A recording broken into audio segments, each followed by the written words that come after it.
In all of MLB history, every team has had that one hated player. The Bonds, the Altuve, the Rodriguez, the guy who did something so terrible that their legacy became forever tarnished. With many teams, the choice is easy. For others, a strong case can be made for multiple players. But with that, here's our totally unscientific, yet totally correct list of every MLB team's most hated player ever. And what better place to start than with the most infamous of them all? Barry Bonds was the most feared hitter of all time. He walked 232 times in 2004, hit 73 home runs in 2001, and still holds the all-time home run record at 762. This should have made him beloved, but his alleged steroid use, abrasive personality, and infamously toxic relationship with teammates, including a dugout screaming match with Jeff Kent, turned him into a baseball supervillain and the most hated giant of all time. His greatness could never buy forgiveness, and neither will Jose Altuve's after the Houston Astros 2017 cheating scandal. Jose Altuve was a generally liked and respected player, especially after winning the 2017 AL MVP as a 5'6" underdog. But then the trash can scandal broke and everything drastically changed. Altuve's legacy practically crumbled overnight. The conspiracy of him refusing to let teammates tear off his jersey due to a suspected buzzer being taped to his shoulder made him the perfect target for all the league's cheating hate. Jose was booed at every stadium, especially in the Bronx. And while recent evidence may show that he never actually cheated, many fans will forever see him as an Astros champion with an asterisk. But while Altuve's scandal was high-tech, the next player's was straight up shady.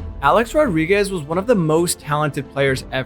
696 home runs, 3 MVPs, and over 2,000 RBIs. But wherever he went, controversy immediately followed. He admitted to using steroids twice, was suspended for 211 games, the longest PED ban in league history, and his feud with Derek Jeter, lawsuit against MLB, and ball slap out of Bronson Arroyo's glove were all iconic.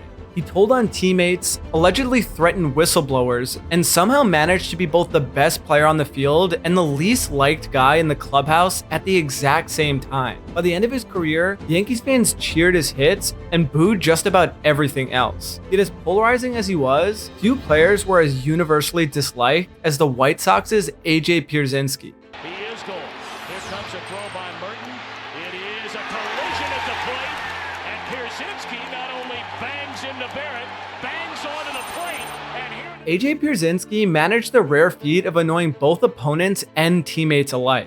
He regularly clashed with pitchers who didn't like throwing to him, and once even got punched by Cubs catcher Michael Barrett after a collision at home plate. A 2012 MLB player poll voted him the most hated player in baseball, beating out even A-Rod. Even his White Sox manager Ozzie Guillen once said, "If you play against him, you hate him. If you play with him, you hate him a little less." While Pierzynski thrived on being irritating though, the next guy simply was a diva. Because Manny Ramirez was one of the best Red Sox of his era, yet his bizarre off-the-field behavior completely undermined his .312 career batting average and 555 home runs. He tested positive for PEDs, once disappeared into the Green Monster during a pitching change, and even pushed a 64-year-old traveling secretary to the ground over ticket disputes. Manny being Manny went from charming to infuriating in Boston really fast. While Manny often acted out like a hormonal teenager, the next player was despised for something else entirely. Because Cleveland Guardians' Albert Bell was more like an evil villain than a prima donna. He didn't just intimidate players, he terrified them. There it is, Vina. Oh, this is just like the play.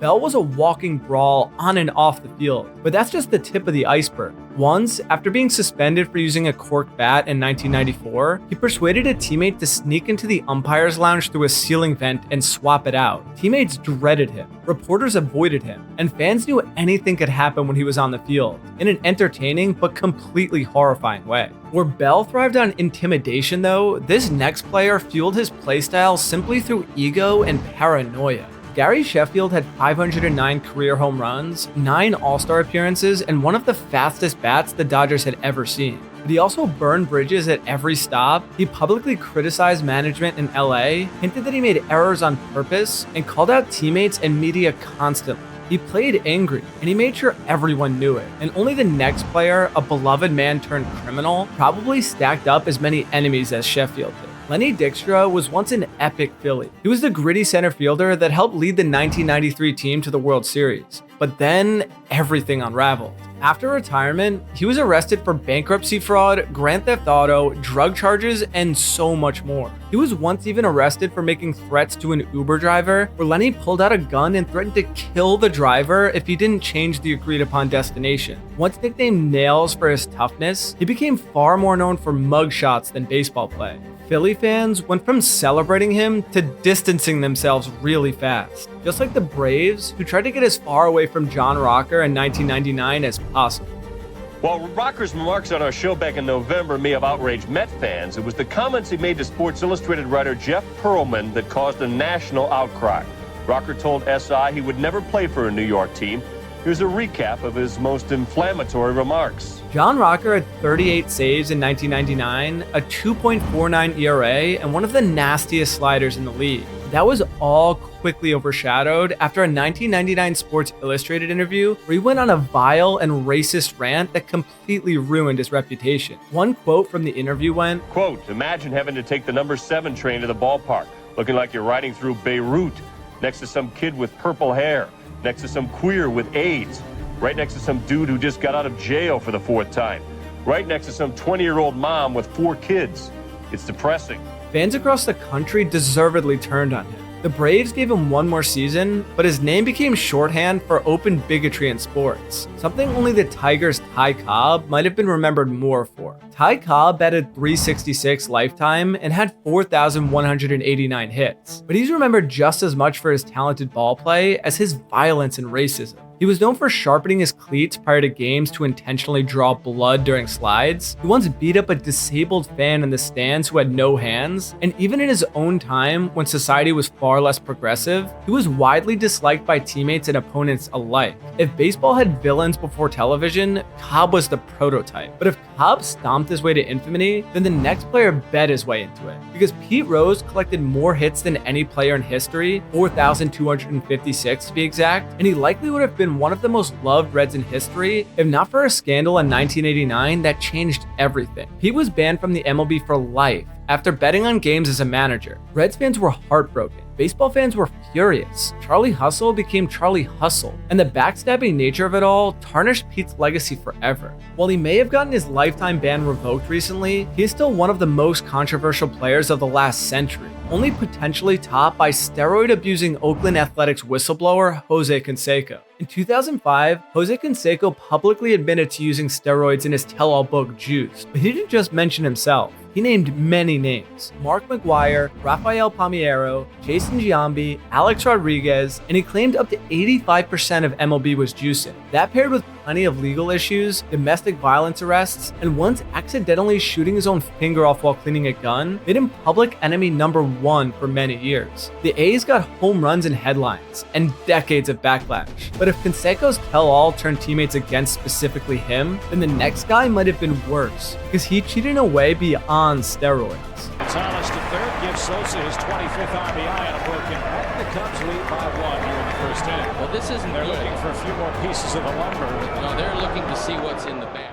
Sammy Sosa was once the face of the Cubs. He hit 60-plus home runs 3 times, won an MVP, and helped revive baseball in the steroid era. But a corked bat in 2003, persistent PED suspicions, and a quiet, bitter exit from Chicago soured everything. He walked out on the team before the final game of the season, and he hasn't been welcomed back since. While Sosa left under a cloud of scandal, the next player stuck around the Mets long enough to become an annual punchline. Bobby Bonilla hit 34 home runs over 2 mediocre seasons in New York, but what Mets fans remember far more is what happened after he left. Thanks to a deferred contract buyout, the team still pays Bobby $1.19 million every July 1st through 2035. That's not all though. During his time with the Mets, he clashed with reporters, fought with manager Bobby Valentine, and even played cards in the clubhouse during a game. The money became a meme, but the frustration was very real. Bonilla may be annoying, but the next guy, straight up dangerous, and somehow back for round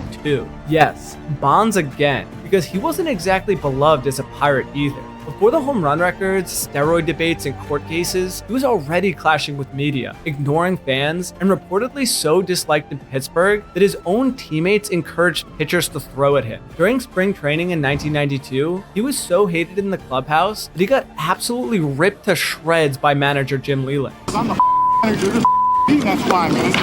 So let's get the right. I don't want to see it no more. Bonds left for San Francisco in free agency soon after, to which Pirates fans basically threw a party. The steroid allegations hadn't even started, and he was still resented. And speaking of betrayal, the next player went from local Minnesota hero to a full-blown villain. Chuck Knobloch was a homegrown all-star who won Rookie of the Year and a World Series ring with the Twins. But in 1997, he surprisingly demanded a trade and sold out to the big stack bully Yankees. When he returned to the Metrodome, Twins fans unleashed their fury, pelting him with golf balls, beer bottles, and even hot dogs. His fault wasn't about cheating. It was about abandoning the people who once adored him. From betrayal to bitterness, the next player met a similar fan resentment after leaving the team for a paycheck too. Before he became a Yankee, A-Rod was supposed to be the face of the Mariners' future. He was the third player ever to join the 40-40 club and was a rising star. But then, in 2000, he left Seattle for a record-breaking 10-year, $252 million deal with the last-place Texas Rangers. Seattle fans didn't see it as simply a betrayal. They saw it as a cash grab. The boos were deafening when he returned to Safeco Field, and for many in Seattle, he never did nor ever will he earn redemption. If Rodriguez symbolized greed though, then the next player symbolizes lust, because Texas Rangers Rafael Palmeiro had 569 home runs and over 3,000 hits, numbers that scream Hall of Famer on the surface. But there was much more to his success. Rafael had secretly been abusing steroids for many years, yet when confronted in 2005 after the publishing of Jose Canseco's book, he wagged his finger in front of Congress and said, "I have never used steroids." 5 months later, he tested positive, and his career ended almost immediately. His Hall of Fame support collapsed. His fan base collapsed. Palmeiro lied to the country on camera and paid the price, which to many felt like a spit in the face, something Roberto Alomar of the Blue Jays is all too familiar with. Roberto Alomar hitting 329, takes the ball bunt for a pitch for strike three. Oh no, he didn't. It is on. Alomar and Davy Judge come out. Watch Robbie. He looks like he spits in Hirschbeck's face. Alomar was a 12-time All-Star and 10-time Gold Glove winner. But one incident followed him for years. In 1996, after arguing a called strike, he spit directly in the face of umpire John Hirschbeck. He was suspended for 5 games and forced to apologize, but the damage to his reputation was done. Despite his success in Toronto, the moment became a permanent part of his story. Like PEDs will forever be a part of Milwaukee Brewer Ryan Braun's story. Ryan Braun won the 2011 NL MVP and seemed like a Brewers rising star, but right at his peak, he seriously messed up and failed a drug test. Braun appealed, won the appeal on a technicality, and publicly blamed the test collector from mishandling the sample. Baseball America maybe could have forgiven him, if not for 2 years later when the real truth came out, and it was determined that Braun had used PEDs all along and lied about it. He was suspended for the final 65 games of the 2013 season, and when the apology finally came, it was far too late. The trust was long gone. But while Braun's fall from grace was built on deception and denial, the next guy's reputation unraveled in a very different and far more vocal way. Curt Schilling helped bring Arizona its only World Series title in 2001, posting a 1.12 ERA that postseason, which fans love. But off the field, he was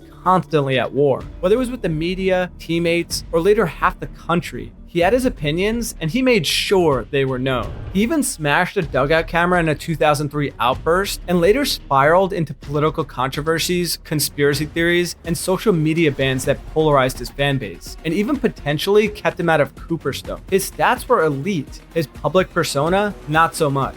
But while Schilling's decline was slow and loud, the next players from the Rockies was fast and ugly. Denny Neagle signed a 5-year, $51 million deal with the Rockies and subsequently posted a 5.57 ERA with just 19 wins over 2 seasons. Fans were disgruntled. But then, in 2004, it got way worse. Denny was arrested for soliciting a prostitute, and Colorado immediately terminated his contract. Fans were already furious at his performance, so the scandal only sealed it. Neagle's flameout was bad, but somehow the next guy's flameout was even worse. It's just bonkers. Bud Black ultimately comes out. He tries to pull Bradley away, and ultimately he goes down to the ground, and Bradley actually hurts his knee in the process. Milton Bradley had talent, but no control. In San Diego, he once tore his ACL while being restrained from attacking an umpire during an argument. Off the field, he faced domestic violence charges and multiple suspensions. For Padres fans and teammates, every game came with tension. No one knew if he'd go 3 for 4 or explode and be ejected by the third inning, which is a recipe designed for hatred. Bradley's outbursts were chaotic in public, but the next case was far more disturbing, because this Tampa Bay Ray left a stain that went far beyond baseball. Elijah Dukes played just 52 games for the Rays, but his baggage was significantly heavier than his stat line. He sent death threats to his wife, had multiple domestic violence allegations, and even impregnated a 17-year-old foster child. Tampa Bay cut ties quickly. For most fans, he's not even remembered, but hated he is nonetheless for such deplorable off-the-field actions. While Dukes may have vanished into infamy, the next player is remembered, but for all the wrong reasons. Washington Nationals' Nyjer Morgan was the equivalent of the Joker in a baseball uniform. In 2010 alone, he was suspended for throwing a ball at a fan, launched a profanity-laced tirade on live TV, and single-handedly instigated a bench-clearing brawl with the Marlins. And Volstad throws behind him. He's charging the mound. Morgan's coming after him, and the Marlins are pummeling him. Oh, goodness. Morgan at the bottom of the pile. Both benches empty. Morgan's antics wore thin fast, which is why the Nationals soon after released him. But the next player didn't need chaos, just a steady stream of laziness and locker room tension to wear out his Miami welcome. Hanley Ramirez won a batting title in 2009 and hit over 304 straight seasons, but his effort never matched his talent. He was benched by the Marlins manager for not running out grounders, ignored cutoff men in the field, and reportedly clashed with teammates behind the scenes. By the time he was traded, the Marlins were eager to move on from him. But if Hanley left fans disappointed, the next player left his team downright embarrassed because he turned poor decisions in Baltimore into a career-defining pattern. Sidney Ponson showed flashes of ace potential as an Oriole, but quickly unraveled under the weight of his own decisions. He was arrested multiple times, including getting multiple DUIs and even assaulting a judge in Aruba. The Orioles eventually voided his contract under the morality clause, and for good reason. He had talent, but even Baltimore, a team starving for pitching, couldn't overlook the chaos. And neither could the Royals with Yuniesky Betancourt. Betancourt wasn't a criminal, but Royals fans hated watching him play. He had poor range, bad instincts, and an OBP that hovered around 290, yet he still somehow got playing time. His defense was painful, his approach at the plate was worse, and fans saw him as the embodiment of years of losing. His nickname in Kansas City circles, Out Machine. Sometimes it doesn't take cheating or an outburst to make fans hate you, just poor performance. Something that Angels fans can relate to with Josh Hamilton.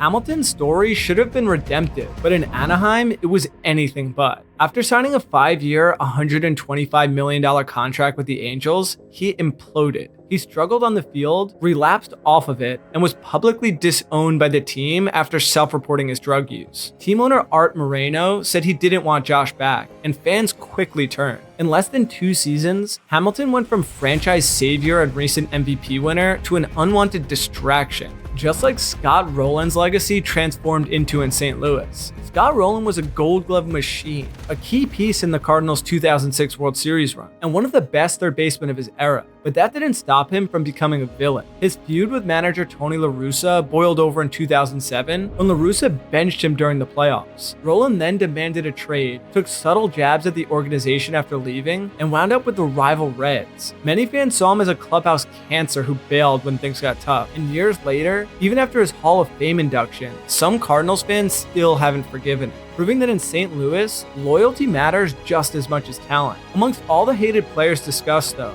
one reigns supreme, and his name is Barry Bonds. Watch this video to see how Barry Bonds went from a 1 in a billion child to an MLB supervillain.